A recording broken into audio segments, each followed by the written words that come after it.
नमस्कार दोस्तों, गार्गी क्लासेस पर आपका स्वागत है। डेट आज की 13 सितंबर 2021 और देख लेते हैं इंडियन एक्सप्रेस की इंपॉर्टेंट न्यूज़ और एक्सप्लेन पेज से इंपॉर्टेंट आर्टिकल्स जो अभी हम इस वीडियो में डिस्कस करेंगे।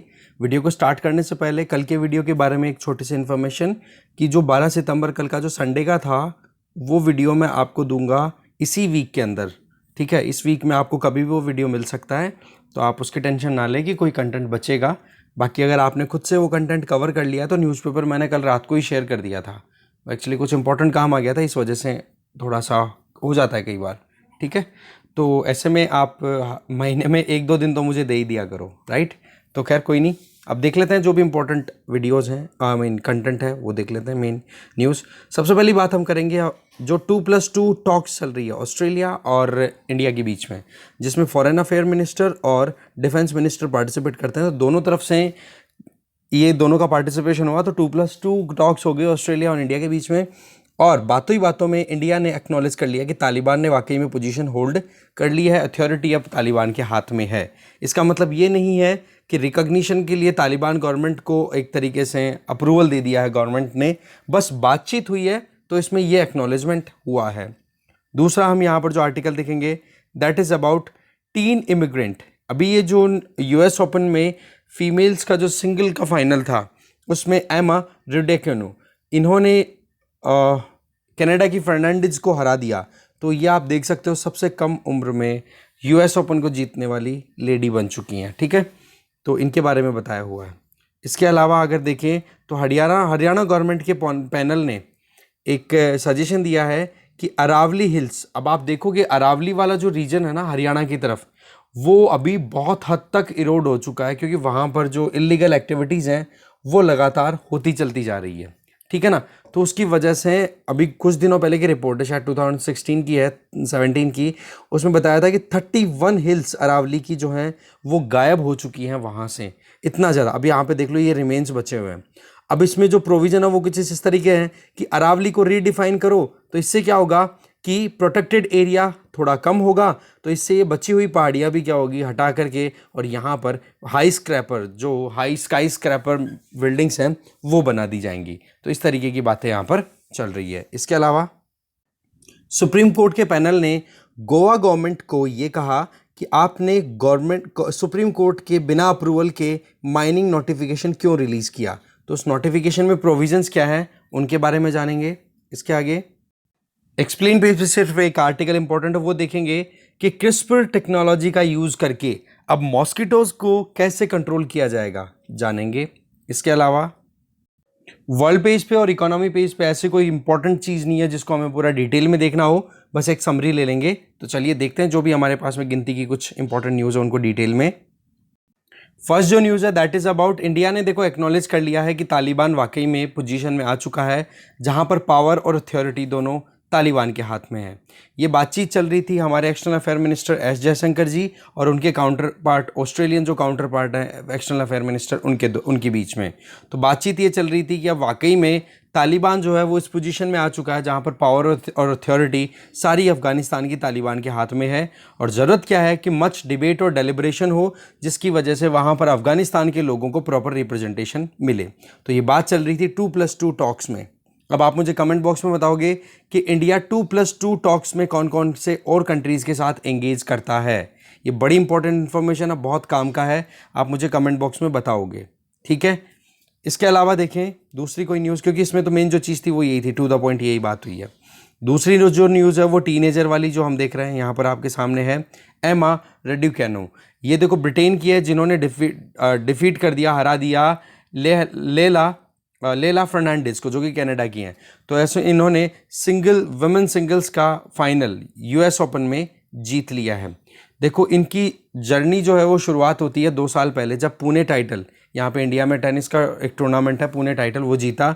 फिर उसके बाद में आप आज देख सकते हो कि इन्होंने वर्ल्ड का एक टॉप, कहते हैं ना टॉप रिकॉग्नाइज्ड ग्रैंड स्लैम्स 4 में से 1 जीत लिया इन्होंने। ठीक है, और ये अपने आप में ब्रिटेन के लिए इस तरीके की जीत करने वाली कोई भी एक ग्रैंड स्लैम को जीतने वाली लेडीज़ की अगर बात करें तो ये फर्स्ट इंग्लिश वुमन है 1977 के बाद से। 1977 में वर्जीनिया वेड ने ये मतलब कोई ग्रैंड स्लैम जीता था, उसके बाद में सीधा अब ये एमा रैड्यूकानो आ गई हैं जीत करके।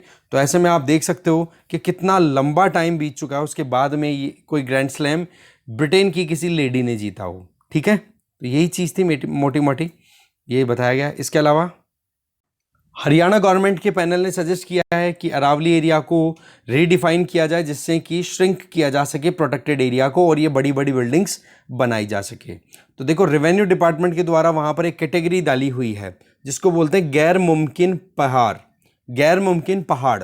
ठीक है, मतलब जो हिली एरिया जो कि अनकल्टिवेबल है उसको वहाँ के रेवेन्यू डिपार्टमेंट ने, हरियाणा के रेवेन्यू डिपार्टमेंट ने किस कैटेगरी में डाल रखा है? गैर मुमकिन पहाड़। ठीक है, तो इस तरीके से रेवेन्यू के मॉडल के बेसिस पे हो सकता है क्वेश्चन बन जाए, मे बी कई बार आ जाता है कि गैर मुमकिन पहाड़ रिसेंटली न्यूज़ में था, कौन सी पहाड़ी से रिलेटेड था या फिर कहाँ के रेवेन्यू डिपार्टमेंट में है, समथिंग कुछ ऐसा। तो इन चीज़ों को थोड़ा ध्यान से रखने की ज़रूरत है। बेसिकली 1992 का एक नोटिफिकेशन है union ministry of environment forest and climate change का। ठीक है, उसमें ऐसा था कि कैसे भी करके अरावलीज को प्रोटेक्शन मिले, पर वही चीज़ है कि उसको एक तरीके से बाईपास करने के लिए चेंज किया जा रहा है स्टेटस को। स्टेटस में क्या है कि जो नेशनल कंजर्वेशन जोन है, ठीक है, उन नेशनल जहां पर एनवायरनमेंट को प्रोटेक्ट करने की बात की जाती है, बोला वहां पर कंस्ट्रक्शन एक्टिविटीज़ को प्रमोट करने के लिए ये अपने आप में अप्रूवल दिया गया है। तो इसी बात को लेकर के देखो एक कंट्रोवर्सी चल पड़ी है कि एक तरफ तो जब हम एनवायरनमेंट को लेकर के, क्लाइमेट को लेकर के चिंता की बात करते हैं और दूसरी तरफ अरावली जैसे इकोसिस्टम को बिल्कुल ख़त्म करने की बात हो रही है। मैंने अभी आपको शुरू में बताया था 31 अरावली हिल्स की जो 31 पीक्स हैं, छोटी मोटी पहाड़ियाँ, छोटी बड़ी पहाड़ियाँ, उनको बिल्कुल गायब कर दिया कंस्ट्रक्शन एक्टिविटीज़ के चलते। ठीक है, और इसी चीज़ को कंटिन्यू करते हैं अगर गोवा की बात करें तो वहाँ पहुँच जाते हैं, सेम चीज़ आपको दिखेगी कि वहाँ पर भी इकोलॉजिकल इश्यूज़ को इग्नोर करते हुए गोवा की गवर्नमेंट ने सुप्रीम कोर्ट के अप्रूवल के बिना माइनिंग से संबंधित जो भी पॉलिसी थी उसको नोटिफाई कर दिया। तो ऐसे में सुप्रीम कोर्ट के पैनल ने उनको डांटा है। अब वो देखते हैं मुद्दा क्या है डिटेल में। तो गोवा वाली न्यूज़ ये है कि सुप्रीम कोर्ट के पैनल ने गोवा को आड़े हाथों लिया है। ये कहा कि आपने माइनिंग नोटिफिकेशन कैसे डिक्लेयर कर दिया बिना टॉप कोर्ट के अप्रूवल के। ठीक है ना, तो इसमें जो नाम है इसका स्कीम का, दैट इज गोवा मिनरल और परमानेंट फंड ट्रस्ट स्कीम। एक परमानेंट ट्रस्ट स्कीम स्टैब्लिश करना, इसका मतलब नाम से आपको पता पड़ रहा है एक फंड को स्टैब्लिश करना, जिससे कि मान लो कहीं पर भी माइनिंग अगर होती है तो वहाँ पर इकोलॉजिकल कुछ ना कुछ फुटप्रिंट तो देखने को मिलेंगे, कुछ ना कुछ लॉसेस तो होंगे, और वहाँ पर जो डिपेंडेंट कम्युनिटी है उस डिपेंडेंट कम्युनिटी को भी कुछ ना कुछ रेपरकशंस का सामना करना पड़ेगा। तो डेवलपमेंट के नाम पर पैसा तो कोई और कमा रहे हैं और नुकसान इस कम्युनिटी को होता है, तो इस डेवलपमेंट करने वाली कंपनी या जो भी एंटिटी है उसको कुछ फंड देना पड़ेगा जिससे कि यहाँ पर डिपेंडेंट कम्युनिटी की वेलफेयर इंश्योर हो सके। तो इसके लिए ये फंड स्टैब्लिश करना है। तो स्कीम में तो देखो ये बात की जा रही है कि जी ई ऑक्शन, मतलब इलेक्ट्रॉनिक प्लेटफॉर्म्स के थ्रू जो ऑक्शन होगी माइंस की, उसका जो भी पैसा आएगा, ठीक है, सेल का प्रोसीड जो भी होगा उसका 10% एंड मतलब प्लस 10% जो फ्यूचर सेल होगी या उसका वहाँ से एक्सपोर्ट जो भी होगा। गोवा में देखो मारमा गांव जो पोर्ट है ना, वहाँ से आयरन और एक्सपोर्ट किया जाता है। तो ऐसे में 10% तो एक्सपोर्ट का या सेल जो होगी उसका, और 10% जो से यहाँ पे ई ऑक्शन के टाइम पे जो सेल हुआ है उसका, दोनों का जो एक हिस्सा है वो कम्युनिटी की वेलफेयर, जो वहाँ पर उस पर्टिकुलर एरिया में जहाँ से माइनिंग की जाएगी उस एरिया में डिपेंडेंट कम्युनिटी, और साथ में एरिया के रिस्टोरेशन के लिए ये फंड काम करने वाला है। ठीक है, तो इसमें ये चीज़ बातें बताई जा रही है। अब आप देखोगे इसके लिए जब मुद्दा स्टेट गवर्नमेंट ने अपनी तरफ से नोटिफाई करने की बात की, ठीक है, तो उसके बाद में ऑनरेबल कोर्ट ने खुद से इस पे संज्ञान लिया, फिर उससे सेंट्रल एम्पावर्ड कमेटी कॉन्स्टिट्यूट की, और उस सेंट्रल एम्पावर्ड कमेटी ने ये कह दिया कि भाई आप एक चीज़ बताओ कि आप इस तरीके से नोटिफिकेशन बाईपास करते हुए डिक्लेयर करोगे तो फिर बाद में ये तो एक कंटेम्प्ट ऑफ सुप्रीम कोर्ट हो जाएगा, कंटेम्प्ट ऑफ जुडिशरी हो जाएगा, है कि नहीं। तो ये ड्राफ्ट रिलीज होना, ड्राफ्ट के बाद में ये सारा मुद्दा था। तो इसमें जो परमानेंट फंड था ना, इसके लिए लूप होल्स तैयार कर दिए थे। वो कुछ ऐसे थे इस स्कीम में, वो ये कि ये जो परमानेंट फंड है इसको परमानेंट ना बनाने की बजाय 20 साल का तो फंड स्टैब्लिश कर देंगे और उसको फिर एक्सटेंशन दे देंगे 20 साल का। तो इस बात को लेकर के सुप्रीम कोर्ट के पैनल ने, और जो रिव्यू जो भी आए एक्सपर्ट्स के, उनका ये कहना था कि ना तो कंसोलिडेटेड फंड में इसको मर्ज किया जाएगा इस फंड को, और ना ही इसको कैंपा फंड के तहत मिक्स किया जाएगा। कैंपा का मतलब हो गया compensatory afforestation fund management and planning authority. मतलब ये हो गया कि मान लो कोई फॉरेस्ट एरिया है, उस फॉरेस्ट एरिया पर कोई मान लो कि फैक्ट्री लगाना चाहता है, पता पड़ा कि उस फॉरेस्ट के नीचे, फॉरेस्ट एरिया के नीचे ज़मीन में बहुत सारे मिनरल्स हैं, तो उसको जब निकाला जाएगा ना तो अप्रूवल लेने की ज़रूरत पड़ेगी अथॉरिटी की, और वहाँ पर जो फॉरेस्ट का लॉस होगा उसको कॉम्पनसेट करना पड़ेगा दूसरी जगह पर जाकर के।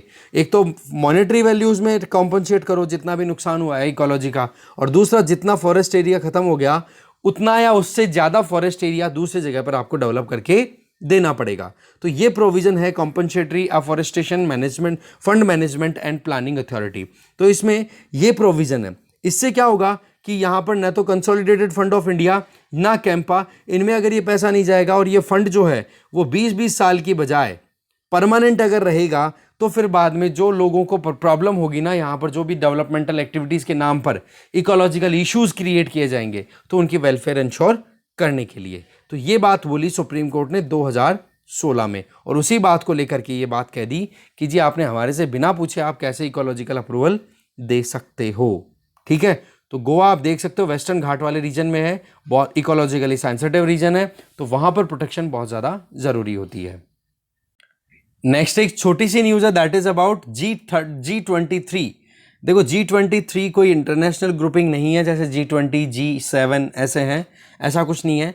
ये बेसिकली कांग्रेस के लीडर्स जो कांग्रेस में रिफॉर्म्स की डिमांड करते हैं, उन लीडर्स का एक ग्रुप है जो कि लगातार गांधी फैमिली के ऊपर प्रेशर बना के रखना चाहते हैं और बोलते हैं कि रिफॉर्म्स आने चाहिए कांग्रेस की पॉलिसी में, कांग्रेस के काम करने के तरीके में। तो कांग्रेस के लीडर्स का ग्रुप है ये ध्यान रखें। कहीं G23 आ जाए तो आप कहीं UN या कुछ उल्टा सीधा जवाब मत देना। इट्स कांग्रेस, ये कांग्रेस मेंबर्स हैं, कांग्रेस पार्टी के मेंबर्स, उन्हीं का है ये। ठीक है, आगे चलते हैं। नेक्स्ट इज अबाउट कि नई टेक्नोलॉजी तैयार की जा रही है क्रिस्पर बेस्ड। अब क्रिस्पर Cas9 और ये टेक्नोलॉजी है ना, ये आप देखोगे क्लास 12 की जो NCERT की बुक है ना, उसमें जो बायोटेक्नोलॉजी वाला चैप्टर है उसमें क्रिस्पर Cas9 को बहुत अच्छे से समझाया हुआ है कि किस तरीके से जीन एडिटिंग करके कोई भी अगर गड़बड़ हो रही है किसी की बॉडी में उसको करेक्ट किया जा सकता है। दूसरा, यहाँ पर मच्छरों को हम यहाँ पर ग्रोथ होने से रोकना चाहते हैं, तो उन मच्छरों को क्या कर दिया जाएगा, स्टेराइल, दैट मीन मच्छरों की नसबंदी करने का यहाँ पे प्रोग्राम तैयार है।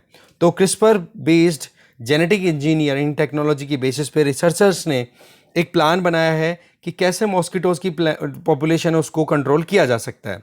इसमें क्या होगा कि मिलियंस ऑफ मॉस्किटोज़ को इन्फेक्ट किया जाएगा हर साल, और उससे क्या हो जाएगा कि जो बीमारियां हैं, जैसे आप देख सकते हो डेंगू हो गया या फिर इबोला हो गया, ये ऐसे बीमारियां हैं जो कि मच्छरों से फैलती है, मच्छर एक वेक्टर की तरह काम करते हैं।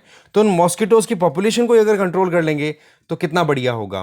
तो आप देखोगे इसको PGSIT फुल फॉर्म हो गई precision guided sterile insect technique. इस टेक्निक के बेसिस पे ये डेवलप किया जा रहा है, और ये टेक्निक किस पे बेस्ड है, क्रिस्पर टेक्नोलॉजी पे बेस्ड। ये ध्यान रखोगे। क्या काम होगा इसमें, मेल फर्टिलिटी है ना, उसमें जीन्स को ऑल्टर किया जाएगा। ठीक है, और पर्टिकुलरली फोकस किस पे किया जाएगा, एडीज एजिप्टिस पे। ठीक है, तो आप देखो कि होगा क्या कि कुछ एग्स हैं, और एग्स से जो जनरेट मतलब बच्चे जो ऑफस्प्रिंग जो आएंगे बच्चों की, या जो मॉस्किटोज तैयार होंगे, वो मेनली होंगे मेल्स।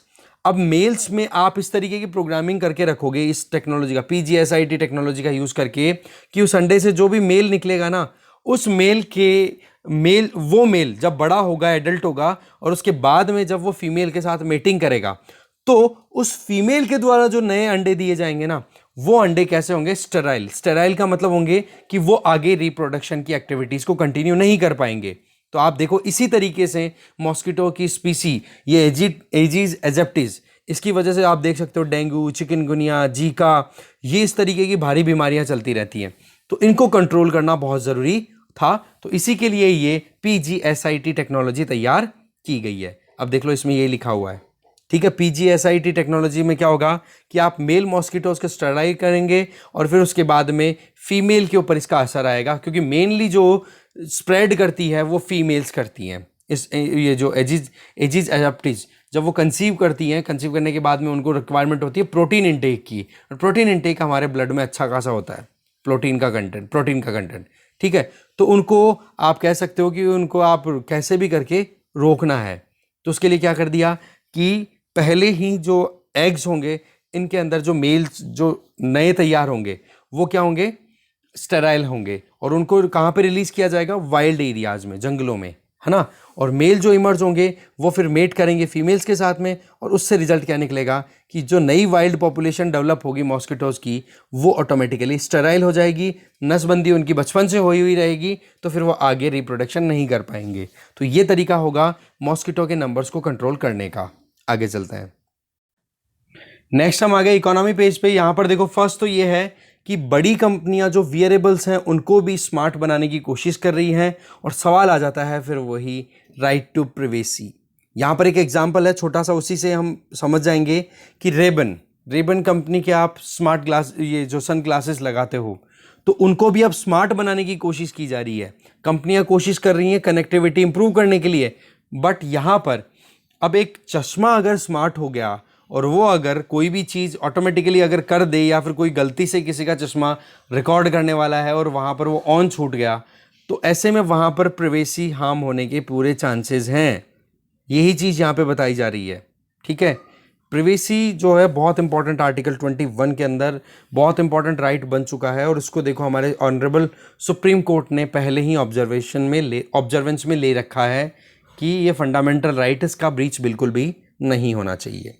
इसके अलावा सुप्रीम कोर्ट ने देखो बराबर सेंट्रल गवर्नमेंट को कहा कि भाई जो ट्रिब्यूनल्स हैं उनमें वैकेंसीज बहुत हैं, आप जज जो भी ट्रिब्यूनल के मेंबर्स हैं उनको अपॉइंट करो। और अपॉइंटमेंट के चलते फिर रिजल्ट ये हुआ कि एनसीएलटी और आईटीएटी, एनसीएलटी मतलब national company law tribunal, ITAT का मतलब हो गया इनकम टैक्स अपीलेट ट्रिब्यूनल, इनमें 31 मेंबर्स को अपॉइंट अभी सुप्रीम गवर्नमेंट ऑफ इंडिया के द्वारा किया जाता है।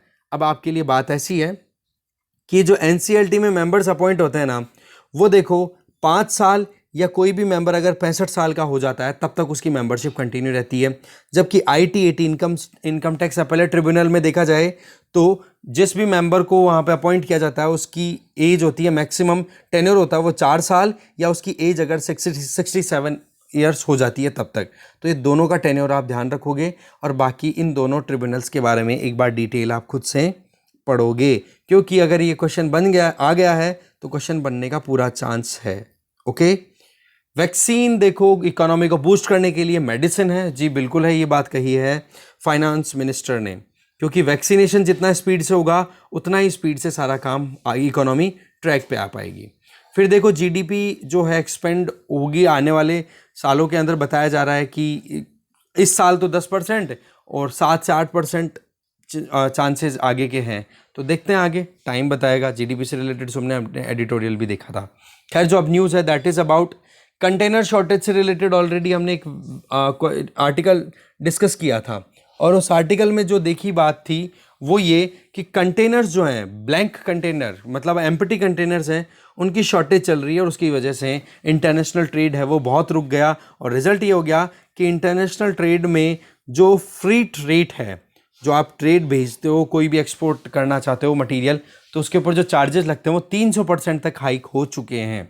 इसके पीछे वजह क्या है? सिंपल सी बात है, कोविड-19 की वजह से अलग अलग कंट्रीज़ में लॉकडाउन लगा। लॉकडाउन की वजह से वहाँ पर जो कंटेनर्स थे वहीं के वहीं चौक हो गए, और जहाँ जहाँ पर भी कंटेनर्स रुक गए थे वहाँ से वो कंटेनर्स फिर से प्रॉपर फ्लो में नहीं आ पाए। वजह कि अनएक्सपेक्टेड मैनर में इंटरनेशनल ट्रेड का रिकवर करना, ठीक है। सोचा नहीं था कि इतनी जल्दी इतना पेस पे इंटरनेशनल ट्रेड होने लग जाएगा, और इस वजह से कंटेनर्स की शॉर्टेज अभी भी देखी जा रही है। और देखो एक गफला और चल रहा है कि यहाँ पर गवर्नमेंट से रिक्वेस्ट की जा रही है, जो एक्सपोर्टर्स हैं वो ये कहते हैं कि आप ना यहाँ से एम्प्टी कंटेनर्स को दूसरे कंट्रीज में मत जाने दो, क्योंकि हो क्या रहा है कि दूसरे देशों की सरकारें और या दूसरे देशों के जो एक्सपोर्टर्स हैं ना, वो एडिशनल ड्यूटीज़ दे करके, कि मतलब कैसे भी करके लुभा रहे हैं इंडिया से एम्प्टी कंटेनर्स को मंगाने के लिए, क्योंकि वही बात है, शॉर्टेज है थ्रू आउट वर्ल्ड है, तो वो लोग मंगवा रहे हैं। तो इसके लिए एक्सपोर्टर्स ने ये कह दिया इंडियन गवर्नमेंट को कि जी आप मत भेजना वहाँ पर कंटेनर, नहीं हम क्या भेजेंगे, हम क्या यहाँ से एक्सपोर्ट करेंगे, हमारे पास में शॉर्टेज हो जाएगी, ठीक है। तो देखो मोटी मोटी जो न्यूज़ थी वो हमने देख ली है, फिर भी कुछ बच रहा हो तो आप देख लेना। बाकी वर्ल्ड पेज पे तालिबान से इनसे रिलेटेड न्यूज़ थी। हाँ, एक न्यूज़ है वहाँ पर, यूनाइटेड नेशन जनरल असेंबली की मीटिंग होगी, ठीक है। अब वहाँ पर सवाल है दो बड़े कंट्रीज, दो इंपॉर्टेंट इश्यूज़ का। एक तो अफगानिस्तान में तालिबान का टेक ओवर करना, और एक म्यांमार में जुंटा रूल चलना वहाँ की मिलिट्री का। अब एक तरफ तो वहाँ तालिबान जो है वो वुमेन राइट्स को इनको रोकने की कोशिश कर रहा है। वैसे तो चलो उन्होंने ये कहा कि जो वुमेन डेजिग्नेटेड इंस्टीट्यूशन है एजुकेशनल, वहाँ पर ही औरतें वहाँ पर एजुकेशन ले पाएंगी, पर प्रॉब्लम यह है कि अभी भी बहुत कुछ पाना बाकी है। तालिबान को रिकॉग्निशन देना बहुत बड़ा मुद्दा है अपने आप में। वैसे तो जो यूनाइटेड नेशन सिक्योरिटी काउंसिल का रेजोल्यूशन है 2593, उसमें सीधा सीधा स्टेटमेंट क्या दिया था इंडियन गवर्नमेंट की तरफ से कि जी आप मतलब तालिबान जो है या फिर जो भी रिजीम अफगानिस्तान में है वो अफगानिस्तान की ज़मीन का टेररिस्ट एक्टिविटीज़ के लिए यूज़ नहीं होने देगा।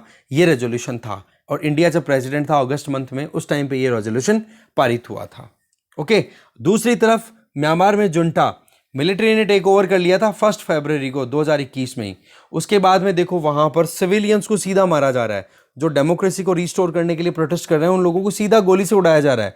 तो ऐसे में वहां पर म्यांमार के ऊपर भी सवाल उठता है कि आप इस तरीके से ह्यूमन राइट्स का वायलेशन करोगे, फिर वहां पर यूनाइटेड नेशन जनरल असेंबली में आप प्रेजेंट होना चाहते हो। देखो यूनाइटेड नेशन में 193 कंट्रीज मेंबर हैं, और एक ये ऐसा प्लेटफॉर्म है जहां पर जो देश एक दूसरे को रिकॉग्नाइज भी नहीं करते हैं वो देश इक्वल रिप्रेजेंटेशन देते हैं, वहां पर सबको बोलने का मौका मिलता है इक्वली। ठीक है, तो ये कुछ बातें थी जो हमने जस्ट ले लिया। तो इस डिस्कशन में इतना ही है। न्यूज़पेपर आपको सुबह मिल ही जाएगा। Thank you very much.